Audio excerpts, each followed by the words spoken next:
जिन मस्तक धुर हार लिखिया, तिना सतगुर मिलिया राम राजे। अज्ञान अंधेरा कटिया, गुर ज्ञान घट भरिया।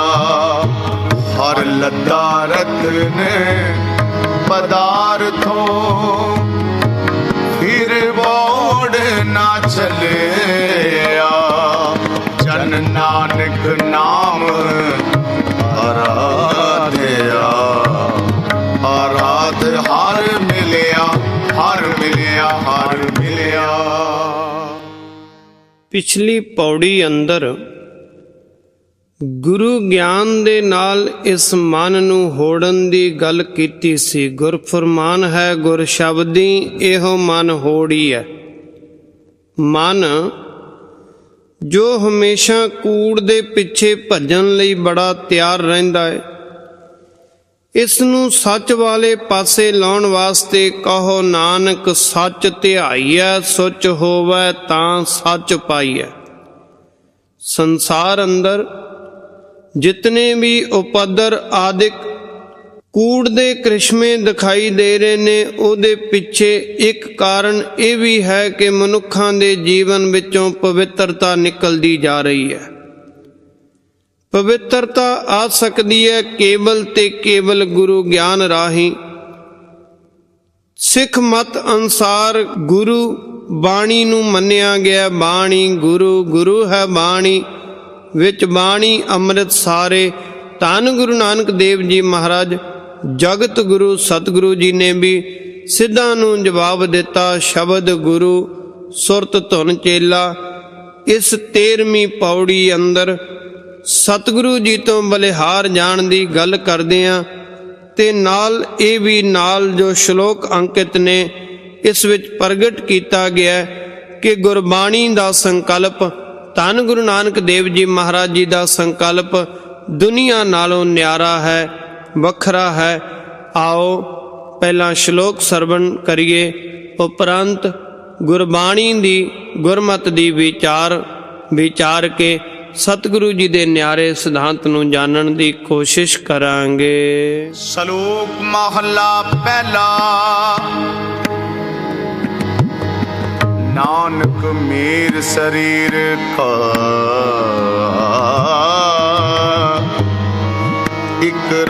एक रथवाहो, जुग जुग फेर बटाइए। ज्ञानी बुझे ताहे, सत जुग रथ संतोख का।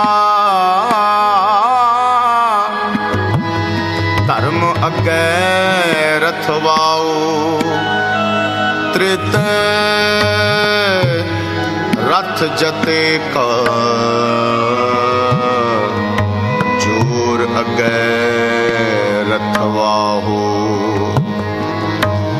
द्वापर रथ तपे का। सत अगे रथवाओ, कल जुग रथ अगन का। ऊड़ अगे रथवाओ।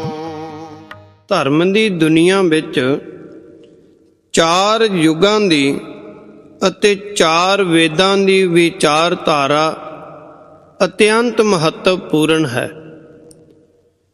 पर सिख जगत दी गुरु पातशाह दी हिस्टरी दे विच अनमोल विरासत दी एक वखरी किस्म दी किरण है कि बहुत सारे थावां ते जदों सतगुरु जी ने अपनी विचारधारा दुनिया दे सामने पेश कीती ते दुनियावी विचार सतगुरु जी दे विचार नाल मेल नहीं सी खांदे। सुभाविक है कि जदों दुनियावी विचारधारा तो हट के कोई नवा बखरा ख्याल पैदा करे ते उत्थे बहुत सारे सवालों का सामना करना पैंदा। दुनिया के सवालों का जवाब दिंदियां सतगुरु जी ने पवित्र गुरबाणी साडे सन्मुख बख्शिश कर दी। ਪਹਿਲੇ ਸ਼ਲੋਕ ਅੰਦਰ 4 ਯੁੱਗਾਂ ਦਾ ਜ਼ਿਕਰ ਕੀਤਾ ਗਿਆ। 4 ਯੁੱਗਾਂ ਦੀ ਪਰਿਭਾਸ਼ਾ ਦਿੰਦਿਆਂ ਇਨ੍ਹਾਂ ਯੁੱਗਾਂ ਦੇ ਉਮਰ ਦਾ ਵੀ ਜ਼ਿਕਰ ਅੱਜ ਤੱਕ ਸਾਡੇ ਸਾਹਮਣੇ ਆਉਂਦਾ ਸੀ ਤੇ ਇਨ੍ਹਾਂ 4 ਯੁੱਗਾਂ ਨੂੰ ਮਿਲਾ ਕੇ ਇੱਕ ਮਹਾਯੁੱਗ ਦੀ ਗੱਲ ਵੀ ਕੀਤੀ ਜਾਂਦੀ ਸੀ। ਸਤਿਗੁਰੂ ਗੁਰੂ ਨਾਨਕ ਦੇਵ ਜੀ ਮਹਾਰਾਜ ਜੀ ਨੇ ਸਾਡੇ ਸਾਹਮਣੇ ਇੱਕ ਸਿਧਾਂਤ ਰੱਖਿਆ। ਸਤਿਗੁਰੂ ਕਹਿੰਦੇ, ਪਿਆਰਿਓ, ਜਨਮ ਤੋਂ ਲੈ ਕੇ ਮੌਤ ਤੱਕ ਮਨੁੱਖ ਦਾ ਜੀਵਨ ਇੱਕ ਮਹਾਯੁੱਗ ਹੈ। ਮਨੁੱਖ ਦੀ ਇਸ ਲੰਬੀ ਯਾਤਰਾ ਵਿੱਚ ਸਮੇਂ-ਸਮੇਂ ਤੇ ਮਨੁੱਖ ਜਿੱਥੋਂ ਵੀ ਜਿਸ ਸੋਰਸ ਦੀ ਵਿਚਾਰਧਾਰਾ ਤੋਂ ਪ੍ਰਭਾਵਿਤ ਹੋਇਆ, ਜ਼ਿੰਦਗੀ ਵਿੱਚ ਅਪਣਾ ਕੇ ਆਪਣਾ ਸੁਭਾਅ ਬਦਲਦਾ ਹੈ ਤੇ ਜਦੋਂ ਸੁਭਾਅ ਬਦਲਦਾ ਹੈ ਇਹਦੇ ਅੰਦਰ ਯੁੱਗ ਤਬਦੀਲ ਹੋ ਜਾਂਦਾ।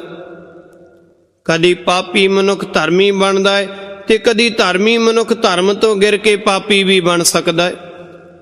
ਜਿਹੜਾ ਅੰਦਰਲਾ ਬਦਲਾਵ ਹੈ, ਜਦੋਂ ਇਸ ਤਰ੍ਹਾਂ ਦਾ ਬਦਲਾਵ ਸੰਸਾਰਿਕ ਭਰ ਤੇ ਵੱਡੀ ਤਾਦਾਦ ਵਿੱਚ ਹੋ ਜਾਂਦਾ ਹੈ, ਉਸ ਨੂੰ ਕਹਿੰਦੇ ਨੇ ਯੁੱਗ ਬਦਲ ਗਿਆ, ਭਾਵ ਸਮਾਂ ਬਦਲ ਗਿਆ।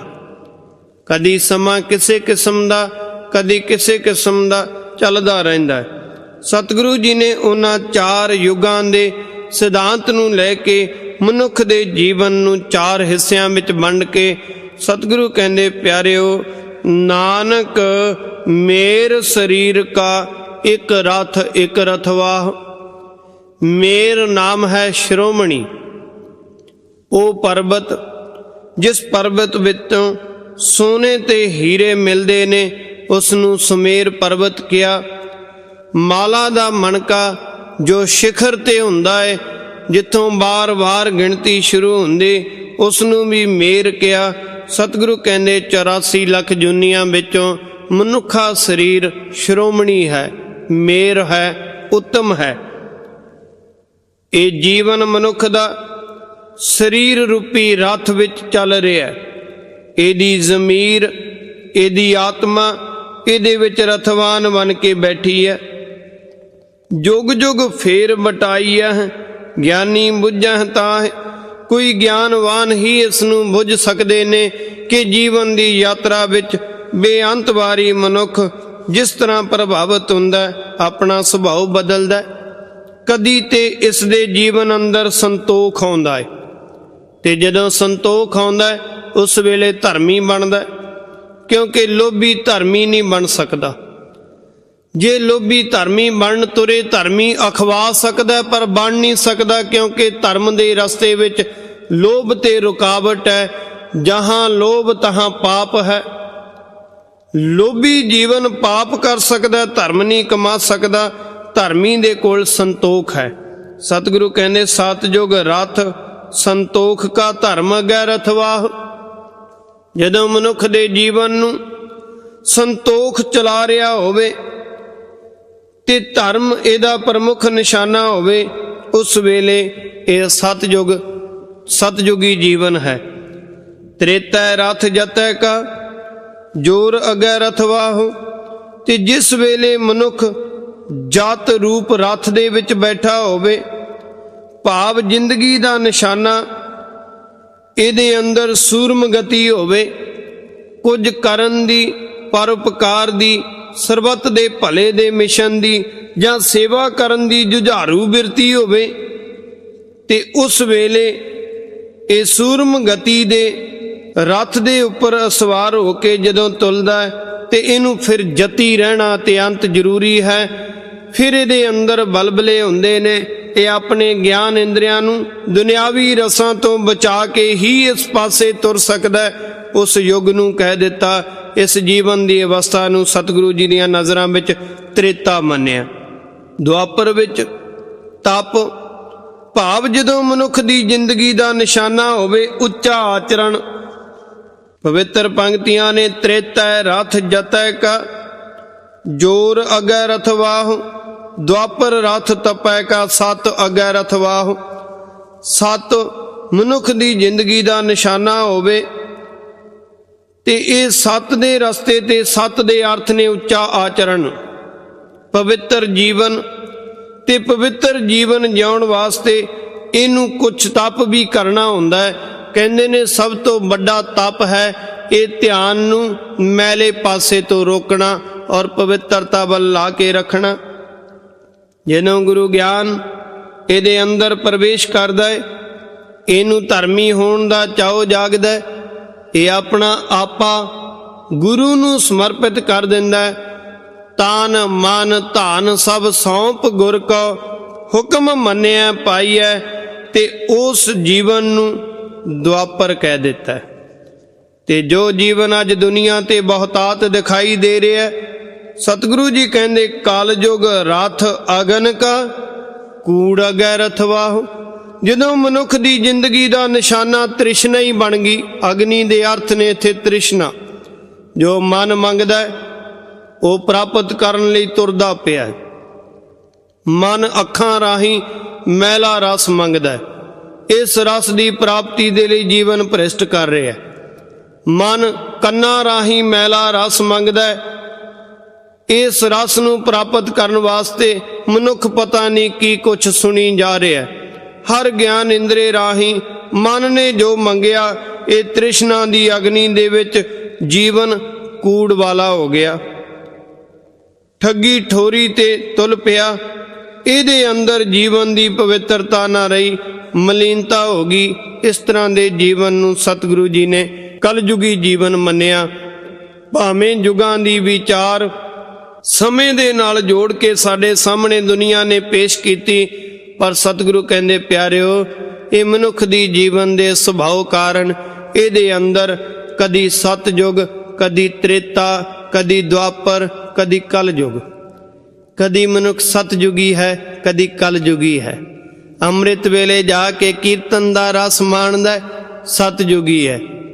ਖਿਮਾ ਕਰਨੀ ਹੋ ਸਕਦਾ ਹੈ ਰਾਤ ਨੂੰ ਨਸ਼ਿਆਂ ਦਾ ਰਸ ਮਾਣਦਾ ਹੋਵੇ, ਕਲਯੁਗੀ ਹੋ ਗਿਆ। ਪਰ ਗੁਰੂ ਦੇ ਗਿਆਨ ਵਿੱਚ ਰੰਗਿਆ ਹੋਇਆ ਸਦਾ ਸਤਯੁਗੀ ਜੀਵਨ, ਜਿਸ ਨੂੰ ਗੁਰਸਿੱਖ ਕਿਹਾ, ਜਿਸ ਨੂੰ ਖਾਲਸਾ ਕਿਹਾ। ਅਗਲੇ ਸ਼ਲੋਕ ਅੰਦਰ ਸਤਿਗੁਰੂ ਜੀ ਵੇਦਾਂ ਦੀ ਵਿਚਾਰ ਸਾਡੇ ਸਾਹਮਣੇ ਆਪਣੇ ਸਿਧਾਂਤ ਅਨੁਸਾਰ ਰੱਖਦੇ ਨੇ। ਗੁਰੂ ਪਾਤਸ਼ਾਹ ਦੀ ਆਪਣੀ ਵਿਚਾਰ ਕੀ ਹੈ, ਆਓ ਪਹਿਲਾਂ ਸ਼ਲੋਕ ਤੇ ਪੌੜੀ ਸਰਵਣ ਕਰੀਏ। ਮਹੱਲਾ ਪਹਿਲਾ।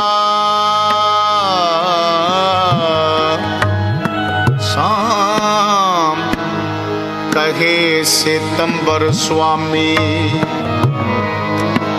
सच में अच्छे साच रहे,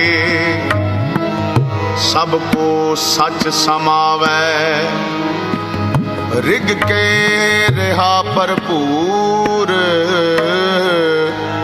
राम नाम देवा महसूर, नाए लइए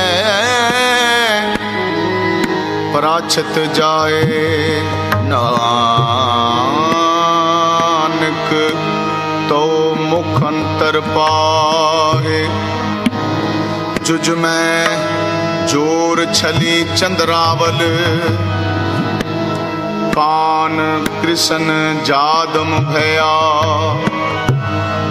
पार जत गोपी ले आया, बिंद्रावन में रंग किया,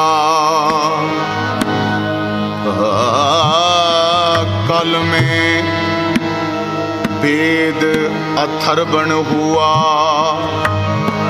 नाउ खुदाई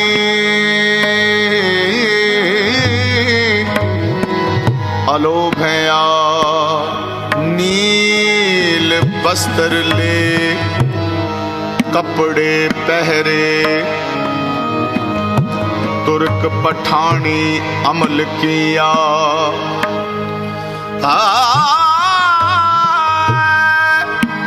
चार वेद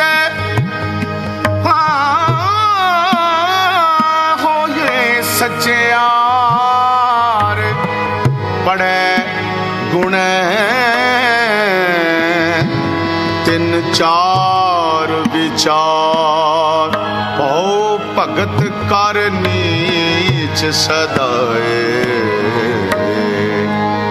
तो नानक मुख अंतर ਪਵਿੱਤਰ ਪਾਏ ਪੌੜ ਸਤਿਗੁਰੂ ਵਿਟੂ ਮਾਰਿਆ ਜਿਤ ਮਿਲੀਐ ਖਸਮ ਸੰਭਾਲਿਆ ਜਿਨ ਕਰ ਭੇਸ ਗਿਆਨ ਅੰਜਨ ਦਿਆ ਇਨੀ ਨੇਤਰੇ ਜਗਤ ਨੇ ਹਾਲਿਆ ਖਸਮ ਛੋੜ ਦੂਜੇ ਲੱਗੇ ਡੁੱਬੇ ਸੇਵਣ ਜਾ ਰਿਹਾ ਸਤਿਗੁਰੂ ਹੈ ਬੋਏ ਥਾ ਵਿਰਲੇ ਕਿਨੇ ਵਿਚਾਰਿਆ ਕਰ ਕਿਰਪਾ ਪਾਰ ਉਤਾਰਿਆ ਪਾਰ ਉਤਾਰਿਆ ਪਾਰ ਉਤਾਰਿਆ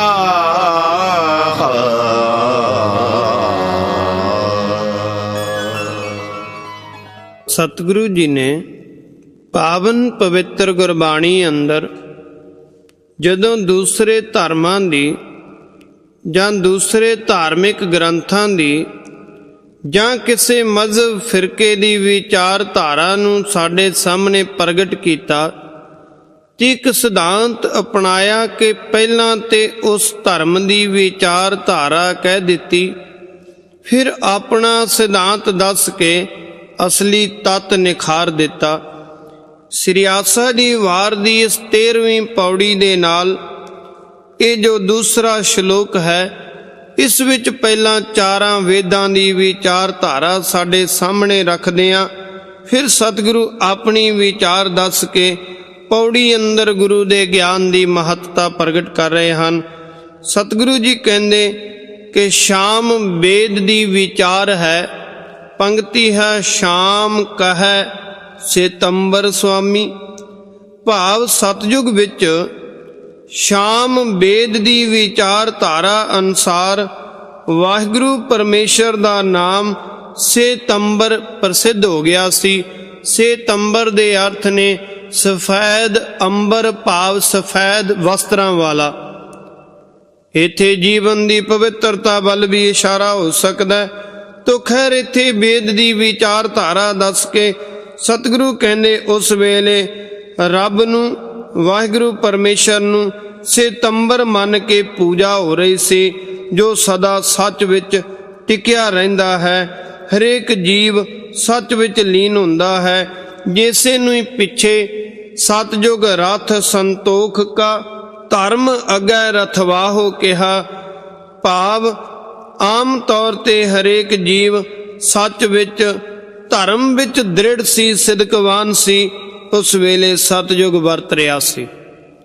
ਦੂਸਰੇ ਰਿਗਵੇਦ ਦੀ ਵਿਚਾਰ ਸਤਿਗੁਰੂ ਜੀ ਕਹਿੰਦੇ ਤ੍ਰੇਤੇ ਯੁੱਗ ਅੰਦਰ ਰਾਮ ਜੀ ਦਾ ਨਾਮ ਜੋ ਸਾਰੇ ਹੀ ਦੇਵਤਿਆਂ ਵਿੱਚ ਸੂਰਜ ਵਾਂਗ ਚਮਕਦਾ ਮੰਨਿਆ ਗਿਆ, ਜਿਸ ਨੂੰ ਸਭ ਥਾਈਂ ਵਿਆਪਕ ਮੰਨਿਆ ਗਿਆ, ਸ੍ਰੀ ਰਾਮ ਜੀ ਦਾ ਨਾਮ ਲਿਆ ਪਾਪ ਦੂਰ ਹੋ ਜਾਂਦੇ ਨੇ। ਇਹ ਰਿਗਵੇਦ ਦੀ ਵਿਚਾਰਧਾਰਾ ਸੀ। ਉਸ ਵੇਲੇ ਇਸ ਨਾਮ ਨੂੰ ਜਪ ਕੇ ਜੀਵ ਮੁਕਤ ਹੁੰਦੇ ਸਨ। ਅਜੁਰਵੇਦ ਵਿੱਚ ਜੋ ਦੁਆਪਰ ਸਮੇਂ ਦੀ ਵਿਚਾਰਧਾਰਾ ਅੰਕਿਤ ਹੈ ਕਿ ਵਾਹਿਗੁਰੂ ਪਰਮੇਸ਼ਰ ਜੋ ਦੁਨੀਆ ਦਾ ਮਾਲਕ ਹੈ, ਉਸ ਦਾ ਨਾਮ ਸਾਮਲ ਪੈ ਗਿਆ, ਭਾਵ ਯਾਦਮ ਕਰਕੇ, ਕ੍ਰਿਸ਼ਨ ਕਰਕੇ ਪ੍ਰਸਿੱਧ ਹੋ ਗਿਆ। ਤੇ ਜਿਨ੍ਹਾਂ ਬਾਰੇ ਗਾਥਾ ਹੈ ਕਿ ਜ਼ੋਰ ਦੇ ਨਾਲ ਚੰਦਰਾਵਲੀ ਨੂੰ ਛਲ ਕੇ ਆਪਣੀ ਗੋਪੀ ਸਤਿਆਭਾਮਾ ਦੀ ਖਾਤਰ ਪਾਰਜਾਤ ਰੁੱਖ ਜੋ ਇੰਦਰ ਦੇ ਬਾਗ ਵਿੱਚ ਮੰਨਿਆ ਜਾਂਦਾ ਸੀ, ਜਿਸ ਨੇ ਬ੍ਰਿੰਦਾਵਨ ਵਿੱਚ ਕੌਤਕ ਵਰਤਾਇਆ, ਉਸ ਨਾਮ ਦੀ ਵਿਚਾਰਧਾਰਾ ਪ੍ਰਸਿੱਧ ਹੋ ਗਈ। ਇਸੇ ਪ੍ਰਕਾਰ ਕਲਯੁਗ ਵਿੱਚ ਅਥਰਵਣ ਵੇਦ ਦੀ ਵਿਚਾਰ ਦੀ ਪ੍ਰਧਾਨਤਾ ਸੀ। ਉਸ ਮੁਤਾਬਕ ਜਗਤ ਦੇ ਮਾਲਕ ਦਾ ਨਾਮ ਖੁਦਾ ਜਾਂ ਅੱਲਾ ਕਰਕੇ ਪ੍ਰਸਿੱਧ ਸੀ। ਤੇ ਉਸ ਵੇਲੇ ਤੁਰਕਾਂ ਤੇ ਪਠਾਣਾਂ ਦਾ ਰਾਜ ਹੋ ਗਿਆ, ਜਿਨ੍ਹਾਂ ਨੇ ਨੀਲੇ ਰੰਗ ਦੇ ਵਸਤਰ ਪਹਿਨੇ ਹੋਏ ਸਨ। ਇਸ ਪ੍ਰਕਾਰ ਇਹ ਚਾਰੇ ਵੇਦਾਂ ਦੀ ਵਿਚਾਰਧਾਰਾ ਸਤਿਗੁਰੂ ਜੀ ਨੇ ਪਵਿੱਤਰ ਪੰਕਤੀਆਂ ਉਚਾਰਨ ਕੀਤੀਆਂ ਨੇ। ਚਾਰੇ ਵੇਦ ਹੋਏ ਸਚਿਆਰ, ਭਾਵ ਚਾਰੇ ਵੇਦ ਸੱਚੇ ਹੋ ਗਏ। ਵਾਹਿਗੁਰੂ ਪਰਮੇਸ਼ਰ ਦਾ ਵੱਖੋ ਵੱਖਰਾ ਨਾਮ ਜੋ ਪ੍ਰਸਿੱਧ ਹੁੰਦਾ ਗਿਆ, ਸਮੇਂ ਸਮੇਂ ਤੇ ਇਹ ਖਿਆਲ ਬਣਦਾ ਗਿਆ। ਕਦੀ ਖਿਆਲ ਸੀ ਕਿ ਜੋ ਮਨੁੱਖ ਸਿਤੰਬਰ ਦਾ ਜਾਪ ਕਰੇਗਾ ਉਹ ਵਾਹਿਗੁਰੂ ਨੂੰ ਪਾ ਲਏਗਾ। ਕਦੀ ਦੂਸਰੀ ਵਿਚਾਰਧਾਰਾ ਆਈ ਕਿ ਜੋ ਰਾਮ ਜਪੇਗਾ ਉਹ ਉਸ ਤੱਕ ਪਹੁੰਚ ਜਾਵੇਗਾ। ਕਦੇ ਭਗਵਾਨ ਸ੍ਰੀ ਕ੍ਰਿਸ਼ਨ ਜੀ ਦਾ ਨਾਮ ਜਪਣਾ, ਇਹ ਵਿਚਾਰਧਾਰਾ ਹਾਵੀ ਹੋ ਗਈ, ਤੇ ਕਦੀ ਅੱਲਾ ਤੇ ਖੁਦਾ ਆਖ ਕੇ ਉਸ ਖੁਦਾ ਨੂੰ ਪ੍ਰਸੰਨ ਕਰਨ ਦੀ ਵਿਚਾਰਧਾਰਾ ਆਪੋ ਆਪਣੇ ਸਮੇਂ ਵਿੱਚ ਪ੍ਰਸਿੱਧੀਆਂ ਇਹਨਾਂ ਨੇ ਖੱਟੀਆਂ। ਤੇ ਜੋ ਵੀ ਮਨੁੱਖ ਇਹਨਾਂ ਨਾਮਾਂ ਨਾਲ ਜੁੜ ਕੇ ਖੁਦਾ ਤੱਕ ਪਹੁੰਚਣਾ ਚਾਹੁੰਦੇ ਸਨ, ਉਹਨਾਂ ਦੇ ਜੀਵਨ ਕਿਸੇ ਹੱਦ ਤੱਕ ਸੁੰਦਰ ਪਵਿੱਤਰ ਵਿਚਾਰਧਾਰਾਵਾਂ ਵਾਲੇ ਬਣਦੇ ਗਏ। ਇਹ ਚਾਰ ਵੇਦਾਂ ਦੀ ਵਿਚਾਰਧਾਰਾ, ਚਾਰ ਸਮਿਆਂ ਦੀ ਵਿਚਾਰਧਾਰਾ ਦਾ ਜ਼ਿਕਰ ਕਰਕੇ ਸਤਿਗੁਰੂ ਗੁਰੂ ਨਾਨਕ ਦੇਵ ਜੀ ਮਹਾਰਾਜ ਸੱਚੇ ਪਾਤਸ਼ਾਹ ਹੁਣ ਆਪਣਾ ਵਿਚਾਰ ਸਾਡੇ ਸਨਮੁਖ ਰੱਖਦਿਆਂ ਇਹ ਪੰਕਤੀਆਂ ਉਚਾਰਨ ਕਰਦੇ ਨੇ। ਭਾਉ ਭਗਤ ਕਰ ਨੀਚ ਸਦਾਏ, ਤਉ ਨਾਨਕ ਮੋਖੰਤਰ ਪਾਏ। ਸਤਿਗੁਰੂ ਕਹਿੰਦੇ ਪਿਆਰਿਓ, ਜਦੋਂ ਮਨੁੱਖ ਪ੍ਰੇਮਾ ਭਗਤੀ ਕਰਕੇ, ਭਾਵ ਪ੍ਰੇਮ ਨੂੰ ਭਗਤੀ ਮੰਨ ਲਵੇ। ਇੱਥੇ ਇੱਕ ਗੱਲ ਸਮਝ ਲੈਣੀ, ਪ੍ਰੇਮ ਤੇ ਮੋਹ ਵਿੱਚ ਫਰਕ ਹੈ। ਜਪਜੀ ਸਾਹਿਬ ਅੰਦਰ ਸਾਚਾ ਸਾਹਿਬ ਸਾਚ ਨਾਏ ਭਾਖਿਆ ਭਾਉ ਅਪਾਰ ਦੀ ਗੱਲ ਕੀਤੀ ਹੈ। ਵਾਹਿਗੁਰੂ ਪਰਮੇਸ਼ਰ ਦੀ ਭਾਖਿਆ ਕੀ ਹੈ, ਬੋਲੀ ਕੀ ਹੈ, ਉਹਦੀ ਸਮਝ ਕਿਵੇਂ ਆਵੇ। ਕਹਿੰਦੇ ਨੇ ਜਦੋਂ ਕਿਸੇ ਨੂੰ ਸਮਝਣਾ ਹੋਵੇ, ਉਹਦੀ ਬੋਲੀ ਦੀ ਸਾਨੂੰ ਸਮਝ ਚਾਹੀਦੀ ਹੈ, ਤੇ ਉਹਦੀ ਬੋਲੀ ਸਾਨੂੰ ਬੋਲਣੀ ਆਉਂਦੀ ਹੋਵੇ, ਫਿਰ ਅਸੀਂ ਇੱਕ ਦੂਸਰੇ ਨੂੰ ਸਮਝ ਸਕਦੇ ਹਾਂ। ਵਾਹਿਗੁਰੂ ਦੀ ਬੋਲੀ ਹੈ ਭਾਉ ਪਿਆਰ, ਤੇ ਨਾਲ ਸ਼ਬਦ ਵਰਤਿਆ ਭਾਉ ਅਪਾਰ। ਮਨੁੱਖ ਦਾ ਪਿਆਰ ਮੋਹ ਵਿੱਚ ਬਦਲ ਜਾਂਦਾ ਹੈ। ਮਨੁੱਖ ਬੱਚੇ ਨਾਲ ਪਿਆਰ ਕਰਦਾ ਹੈ, ਪਰ ਨੋਟ ਕਰਨਾ ਕਿਸੇ ਹੱਦ ਤੱਕ ਜਿਤਨਾ ਪਿਆਰ ਆਪਣੇ ਬੱਚੇ ਨਾਲ ਕਰਦਾ ਹੈ, ਉਤਨਾ ਦੂਸਰਿਆਂ ਦੇ ਬੱਚੇ ਨਾਲ ਨਹੀਂ ਕਰਦਾ। ਤੇ ਜਦੋਂ ਆਪਣੇ ਬੱਚੇ ਨਾਲ ਜ਼ਿਆਦਾ ਪਿਆਰ ਕਰਦਾ ਹੈ, ਉਹ ਪਿਆਰ ਹੀ ਮੋਹ ਬਣ ਗਿਆ, ਕਿਉਂਕਿ ਸੀਮਾ ਵਿੱਚ ਆ ਗਿਆ, ਕਿਸੇ ਹੱਦ ਵਿੱਚ ਆ ਗਿਆ।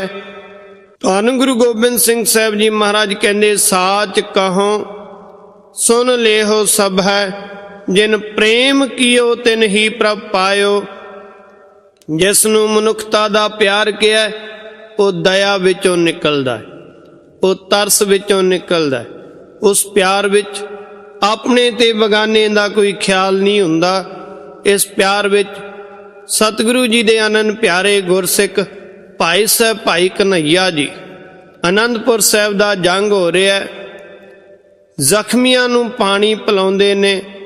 ਜਿਹੜੀਆਂ ਫੌਜਾਂ ਗੁਰੂ ਘਰ ਤੇ ਹਮਲਾ ਕਰਨ ਆਈਆਂ, ਜਿਨ੍ਹਾਂ ਨੇ ਗੁਰੂ ਪਾਤਸ਼ਾਹ ਪ੍ਰਤੀ ਮਾੜੀ ਸੋਚ ਲੈ ਕੇ ਹਮਲੇ ਕੀਤੇ, ਉਹਨਾਂ ਦੇ ਜ਼ਖਮੀਆਂ ਨੂੰ ਪਾਣੀ ਪਿਲਾਉਣ ਲੱਗੇ ਤੇ ਸ਼ਿਕਾਇਤ ਕਰ ਦਿੱਤੀ, ਸਤਿਗੁਰੂ ਜੀ ਭਾਈ ਕਨ੍ਹਈਆ ਜੀ ਵਿਰੋਧੀਆਂ ਨੂੰ ਪਾਣੀ ਪਿਲਾਉਂਦੇ ਨੇ। ਕਹਿੰਦੇ ਨੇ ਸਤਿਗੁਰੂ ਜੀ ਨੇ ਕੋਲ ਬੁਲਾਇਆ, ਪੁੱਛਿਆ ਭਾਈ ਕਨ੍ਹਈਆ ਜੀਓ ਇਹ ਕੀ ਕਹਿੰਦੇ ਨੇ?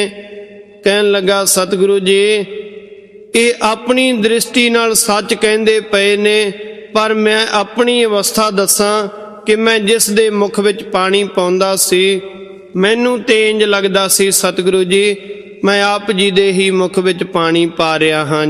ਜਿਸ ਨੇ ਹਰ ਮਨੁੱਖ ਵਿੱਚੋਂ ਗੁਰੂ ਨੂੰ ਜਾਣਿਆ, ਜਿਸ ਨੇ ਹਰ ਜੀਵ ਵਿੱਚੋਂ ਵਾਹਿਗੁਰੂ ਪਰਮੇਸ਼ਰ ਦੇ ਦੀਦਾਰ ਕੀਤੇ, ਉਹ ਜਾਣਦਾ ਹੈ ਕਿ ਪਿਆਰ ਦੀ ਪਰਿਭਾਸ਼ਾ ਕੀ ਹੁੰਦੀ ਹੈ। ਭਗਤ ਫਰੀਦ ਜੀ ਕਹਿਣ ਲੱਗੇ, ਫਰੀਦਾ ਖਾਲਕ ਖਲਕ ਮਹਿ, ਖਲਕ ਬਸੈ ਰੱਬ ਮਾਹਿ। ਸੰਸਾਰ ਦੀ ਮਨੁੱਖਤਾ ਦੀ ਸੇਵਾ ਵਿੱਚੋਂ ਹੀ ਉਸ ਰੱਬ ਨੂੰ ਪਾਈਦਾ, ਸੱਚ ਨੂੰ ਪਾਈਦਾ, ਜੀਵਨ ਦੀ ਪਵਿੱਤਰਤਾ ਨੂੰ ਪਾਈਦਾ। ਜਿਸ ਨੂੰ ਇਹ ਪ੍ਰੇਮ ਹੀ ਭਗਤੀ ਬਣ ਗਿਆ, ਉਹ ਆਪਣੇ ਆਪ ਨੂੰ ਨੀਵਾਂ ਖਵਾਉਂਦਾ ਹੈ ਤੇ ਫਿਰ ਸੰਸਾਰੀ ਰਸਾਂ ਤੋਂ ਮੁਕਤ ਹੋ ਜਾਂਦਾ ਹੈ। ਇਹ ਮਿਲੇ ਕਿੱਥੋਂ? ਸੱਚੇ ਗੁਰੂ ਦੇ ਗਿਆਨ ਤੋਂ। ਪੌੜੀ ਅੰਦਰ ਸਤਿਗੁਰੂ ਜੀ ਕਹਿੰਦੇ, ਸਤਿਗੁਰ ਵਿਟੋ ਵਾਰਿਆ, ਮੈਂ ਆਪਣੇ ਸਤਿਗੁਰੂ ਤੋਂ ਬਲਿਹਾਰ ਜਾਂਦਾ ਹਾਂ, ਜਿਸ ਨੂੰ ਮਿਲਣ ਕਰਕੇ ਮੈਂ ਵਾਹਿਗੁਰੂ ਪਰਮੇਸ਼ਰ ਨੂੰ ਯਾਦ ਕਰਦਾ ਹਾਂ, ਜਿਸ ਦੀ ਸਿੱਖਿਆ ਨੂੰ ਮੰਨ ਕੇ ਗੁਰੂ ਨੇ ਮੈਨੂੰ ਗਿਆਨ ਦਾ ਸੁਰਮਾ ਦੇ ਦਿੱਤਾ ਹੈ। ਉਸ ਗੁਰੂ ਗਿਆਨ ਦੇ ਸੁਰਮੇ ਨਾਲ ਇਸ ਦੁਨੀਆ ਨੂੰ ਸਮਝਣ ਦੀਆਂ ਮੇਰੀਆਂ ਅੱਖਾਂ ਖੁੱਲ ਗਈਆਂ ਨੇ। ਮੈਂ ਦੁਨੀਆ ਦੀ ਅਸਲੀਅਤ ਨੂੰ ਜਾਣ ਲਿਆ, ਹੁਣ ਪਤਾ ਲੱਗਿਆ ਵਾਹਿਗੁਰੂ ਨੂੰ ਛੱਡ ਕੇ ਬਾਕੀ ਰਸਾਂ ਵਿੱਚ ਤੁਰਨ ਵਾਲਾ ਖਸਮ ਛੋੜ ਦੂਜਾ ਲੱਗੇ। ਡੁੱਬੇ ਸੇ ਬਣ ਜਾ ਰਿਹਾ, ਇੱਕ ਦਿਨ ਡੁੱਬ ਜਾਂਦਾ ਹੈ, ਜ਼ਿੰਦਗੀ ਬਰਬਾਦ ਕਰ ਲੈਂਦਾ ਹੈ। ਸਤਿਗੁਰੂ ਹੈ ਬੋਹਿਥਾ, ਬੋਹਿਥਾ ਨਾਮ ਸ਼ਿਪ ਦਾ ਹੈ, ਪਾਣੀ ਦੇ ਜਹਾਜ਼ ਦਾ ਹੈ। ਕਿਸੇ ਨੇ ਦੁਨਿਆਵੀ ਸਮੁੰਦਰ ਨੂੰ ਤਰਨਾ, ਸ਼ਿਪ ਚਾਹੀਦੀ ਹੈ, ਜਹਾਜ਼ ਚਾਹੀਦਾ ਹੈ। ਸੰਸਾਰ ਸਮੁੰਦਰ ਤੋਂ ਸੁਰਤ ਨੂੰ ਬਚਾਉਣ ਵਾਸਤੇ ਗੁਰੂ ਦੀ ਬਾਣੀ ਦਾ ਰਸ, ਗੁਰੂ ਦੇ ਹੁਕਮਾਂ ਦਾ ਰਸ ਹੋਵੇ। ਪਰ ਵਿਰਲਾ ਕਿਨੇ ਵਿਚਾਰਿਆ, ਵਿਰਲੇ ਨੇ ਜਿਨ੍ਹਾਂ ਨੇ ਇਸ ਵਿਚਾਰ ਨੂੰ ਆਪਣੇ ਜੀਵਨ ਦਾ ਅੰਗ ਬਣਾਇਆ। ਉਹ ਕਿਵੇਂ ਕਰ ਕਿਰਪਾ ਪਾਰ ਉਤਾਰਿਆ। ਆਖਰੀ ਪੰਕਤੀ ਹੈ ਕਿ ਗੁਰੂ ਨੇ ਕਿਰਪਾ ਕੀਤੀ, ਕਿਰਪਾ ਕਰਕੇ ਮੈਨੂੰ ਜ਼ਿੰਦਗੀ ਦਾ ਅਸਲੀ ਮਾਰਗ ਦਿਖਾ ਦਿੱਤਾ, ਜਿਸ ਮਾਰਗ ਦੇ ਉੱਪਰ ਸੱਚ ਹੀ ਸੱਚ ਹੈ, ਜਿਸ ਮਾਰਗ ਦੇ ਉੱਪਰ ਪਵਿੱਤਰਤਾ ਹੀ ਪਵਿੱਤਰਤਾ ਹੈ, ਪ੍ਰੇਮ ਹੀ ਪ੍ਰੇਮ ਹੈ, ਪਰਉਪਕਾਰ ਹੀ ਪਰਉਪਕਾਰ ਹੈ, ਸੇਵਾ ਹੀ ਸੇਵਾ ਹੈ, ਆਨੰਦ ਹੀ ਆਨੰਦ ਹੈ, ਰਸ ਹੀ ਰਸ ਹੈ। ਗੁਰੂ ਬਖਸ਼ਿਸ਼ ਕਰਨ ਬੱਚਿਆਂ ਦੀ ਪੀੜ੍ਹੀ ਜੋ ਕੋਮਲ ਤੇ ਪਵਿੱਤਰ ਹਿਰਦਿਆਂ ਦੀ ਮਾਲਕ ਹੈ, ਬਚਪਨ ਤੋਂ ਹੀ ਉਹਨਾਂ ਨੂੰ ਹਰ ਮਾਤਾ ਪਿਤਾ ਗੁਰਬਾਣੀ ਦੇ ਗਿਆਨ ਵਾਲਾ ਮਾਰਗ ਦਿਖਾਉਣ ਵਾਸਤੇ ਕੋਈ ਯਤਨ ਕਰੀਏ। ਉਹ ਯਤਨ ਸਾਰਥਿਕ ਸਿੱਧ ਹੋ ਸਕਦਾ ਹੈ ਕੇਵਲ ਤੇ ਕੇਵਲ ਇਲੈਕਟ੍ਰੋਨਿਕ ਮੀਡੀਏ ਰਾਹੀਂ। ਉਹਦੇ ਲਈ ਕਾਫਲੇ ਬਣਾਈਏ। ਗੁਰਸਿੱਖ ਪਰਿਵਾਰ ਜਿਨ੍ਹਾਂ ਦੇ ਅੰਦਰ ਪ੍ਰਚਾਰ ਦੀ ਪੀੜਾ ਹੋਵੇ, ਪੰਥਕ ਦਰਦ ਹੋਵੇ, ਉਠੋ, ਸੰਪਰਕ ਕਰੋ, ਇੱਕ ਹੋਵੋ, ਦਸਵੰਧ ਇਸ ਪਾਸੇ ਕੱਢ ਕੇ ਬੱਚਿਆਂ ਦੀ ਪੀੜ੍ਹੀ ਦਾ ਉਜਲਾ ਭਵਿੱਖ ਬਣਾਈਏ।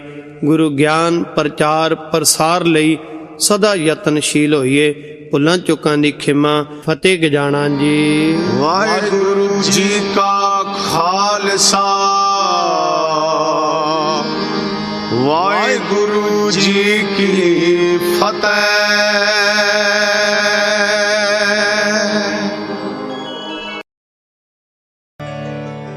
ਅੱਜ ਦੇ ਪ੍ਰੋਗਰਾਮ ਦੇ ਸਪਾਂਸਰ ਹਨ ਸਰਦਾਰ ਅਮਰੀਕ ਸਿੰਘ ਜੀ, 20 ਸੈਕਟਰ ਚੰਡੀਗੜ੍ਹ ਵਾਲੇ। ਅਰਦਾਸ ਹੈ ਕਿ ਪ੍ਰਮਾਤਮਾ ਉਹਨਾਂ ਨੂੰ ਨਾਮਦਾਨ ਅਤੇ ਕਾਰੋਬਾਰ ਵਿੱਚ ਚੜ੍ਹਦੀਆਂ ਕਲਾ ਬਖਸ਼ਿਸ਼ ਕਰਨ। ਸਾਡੇ ਸੁਣਨ ਵਾਲਿਆਂ ਦੀ ਪਾਰਟਿਸਿਪੇਸ਼ਨ ਦਾ ਸਵਾਗਤ ਹੈ। ਸਿੱਖ ਵੈਲਿਊਜ਼ ਨੂੰ ਉਜਾਗਰ ਕਰਨ ਵਾਲੇ ਪ੍ਰੋਗਰਾਮ ਅਸੀਂ ਲਗਾਤਾਰ ਬਣਾਵਾਂਗੇ, ਜਿਵੇਂ ਕਿ interviews with prominent Sikh personalities, talks and discussions, ਰਾਗਾਂ ਤੇ ਆਧਾਰਿਤ ਗੁਰਬਾਣੀ ਦਾ ਰਸ ਭਿੰਨਾ ਕੀਰਤਨ। Talented Sikhs in all fields of life will be projected। ਇਸ ਪ੍ਰਯੋਜਨ ਵਿੱਚ ਸਾਡਾ ਕੋਈ ਨਿੱਜੀ ਸਵਾਰਥ ਨਹੀਂ ਹੈ ਤੇ ਨਾ ਹੀ ਕੋਈ ਦਿਖਾਵਾ। ਆਪਣੀ ਕੌਮ ਸਿੱਖ ਪੰਥ ਦੀ ਸੇਵਾ ਹਿੱਤ ਇਹ ਨਿੱਕਾ ਜਿਹਾ ਫਰਜ਼ ਅਦਾ ਕਰਨ ਦਾ ਇੱਕ ਤਰਲਾ ਹੈ।